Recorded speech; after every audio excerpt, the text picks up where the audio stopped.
All right, guys, what's going on? Welcome back to Chris's Sports Corner. Real quick, I hope everybody's having a great, wait for it, Friday. It's Friday.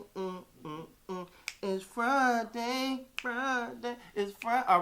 All right. Hope everybody in good spirits, man. And if you're not, go ahead and get into them because you don't get extra days. So let's make every one of these things count, man.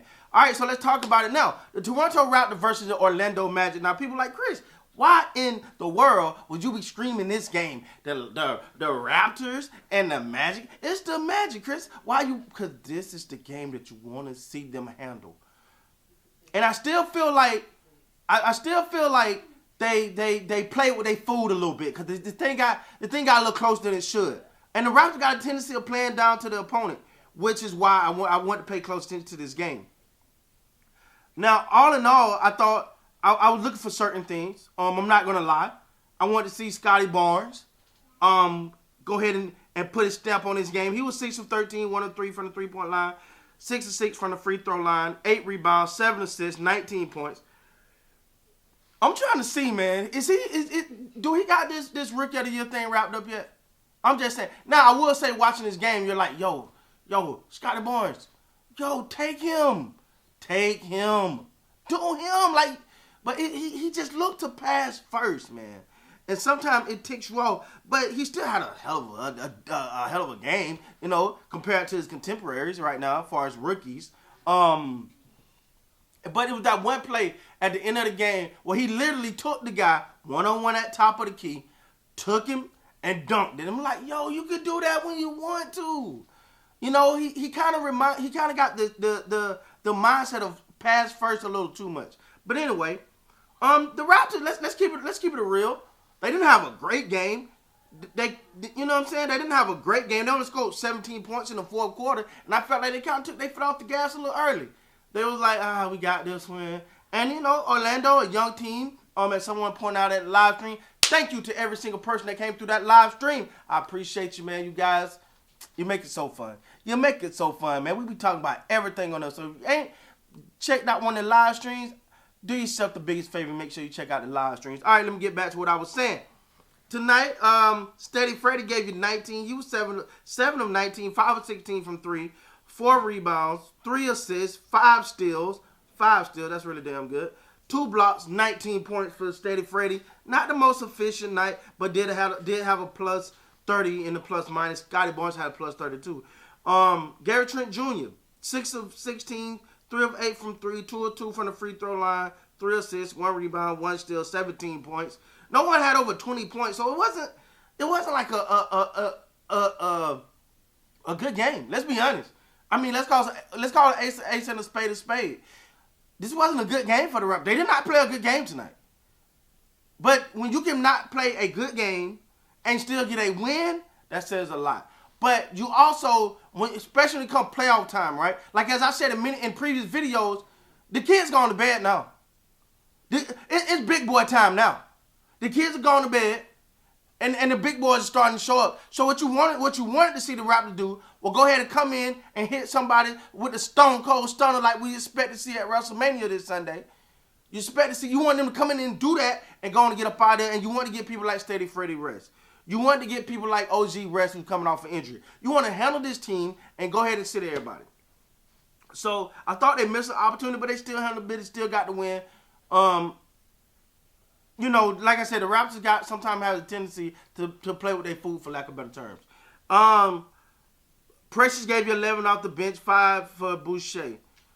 For the Magic, they're just a young team, man. They're a young, struggling team. They were led tonight in points by Mamba, who is Bamba. I said Mamba, please. Y'all know what I meant. 6 of 11, 10 rebounds, 6 assists, 15 points. What was Anthony? He had a decent game. Well, he had 8 points. 3 of 10. I thought he had more than that. 3 of 10. Lopez, who I actually thought they should have played more. I thought they should have they should have played Robin Lopez a little bit more because in his 10 minutes he had 4 points. But I felt like he was getting rebounds and he was being active on the glass.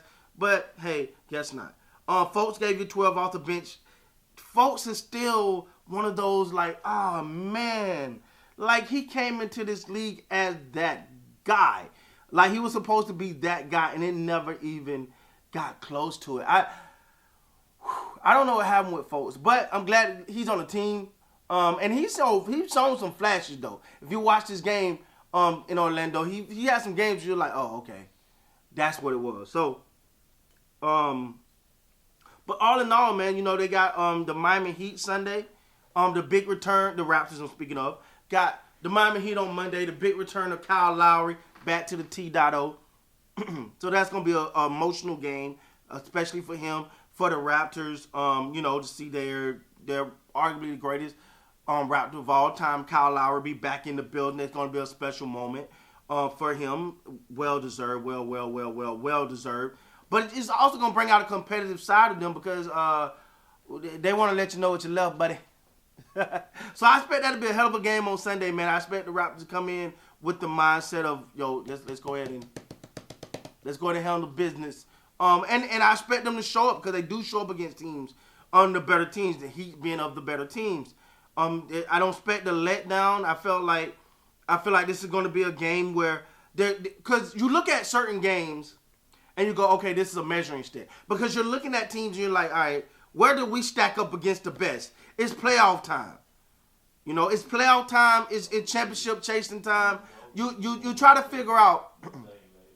You try to figure out where do you stack up. So they're gonna look at this game as a measuring stick as they get ready to go into the playoffs. Right now, the whole playoff picture is muddy or whatever.